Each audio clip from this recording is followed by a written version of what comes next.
as you can see here, I am the Mistress of Music, DJ Joanne. And then, as you can see here, we found a file. A file? Why is this important? Well, here's why.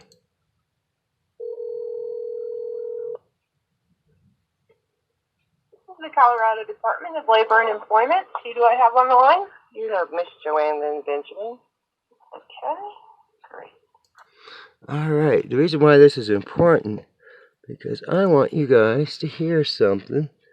Alright, this is about Woody Creek, obviously. So we're going to play that beautiful bean coverage, please.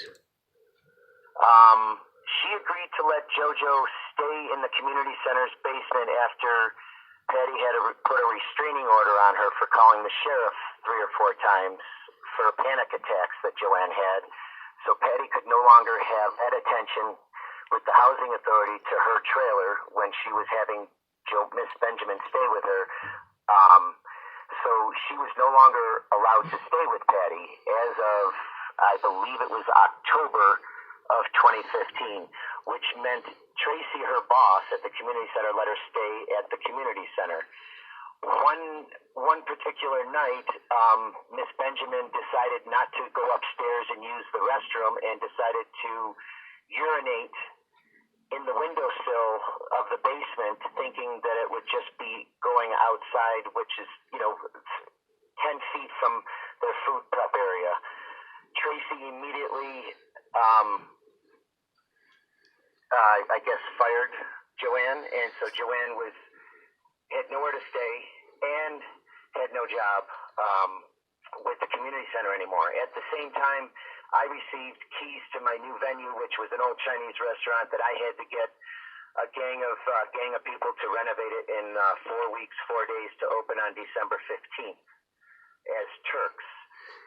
Yes, that was Tim Luca of Turks right there, lying his ass off in front of the Colorado Labor and Wages. But that's not the only thing, folks. Guess what we also have? Oh, you're not going to see as I find it here. Aha! Here we go. Here's where... So you got to remember, I was approached by Tim at Woody Creek Tavern to work at his club. And there was no peeing in the windows, as stated. But, Trump logic, But anyway... it wasn't work. It was like she was just there every day, though. I mean, like, there every day. And so I had to keep her busy. I don't know.